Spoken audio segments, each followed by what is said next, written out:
వీళ్ళ భయం ఏంటంటే అవన్నీ కలిపితే కనుక ఈ రేపొద్దున జగన్ ఈ బయట కడతాడని ఆ గ్రామాల్లో రైతులు తిరగబడతారని భయపడ్డారు. అది జగన్ ఉద్దేశం ఏంటి, అక్కడేమో పెట్టుబడులు పెట్టడానికి భయపడాలి, ఎట్లా పెడతానికి భయపడతారు అక్కడ, ఇటు పక్కన పెట్టించాలి, ఇటు పక్కన వీళ్ళు చెయ్యనియరు. అదిగో చూసారా, నేను ఆ రోజునే చెప్పా, పోనీ నా మావిగన్ కాకపోతే మీ ఇష్టం వచ్చిన పేరు పెట్టుకోమన్నా, అమరావతి పెట్టు, నువ్వు మచిలీపట్నం కూడా పెట్టమన్నా. నేను పోనీ మచిలీపట్నం పెట్టకుండా నువ్వు నగరం ఎందుకు చేయలేదు? నగరం చేయకుండా రాజధాని ఏంటి, 29 గ్రామాల రాజధాని ఏంటి, అసలు 29 గ్రామాల రాజధానితో వర్కౌట్ అవుతుందా అని అడుగుతాడు.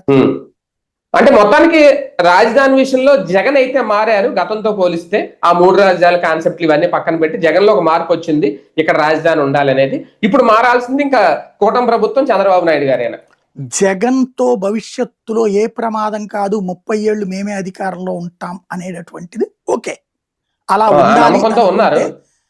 ఉండాలి అనుకుంటే నగరాన్ని ప్రకటించాలి.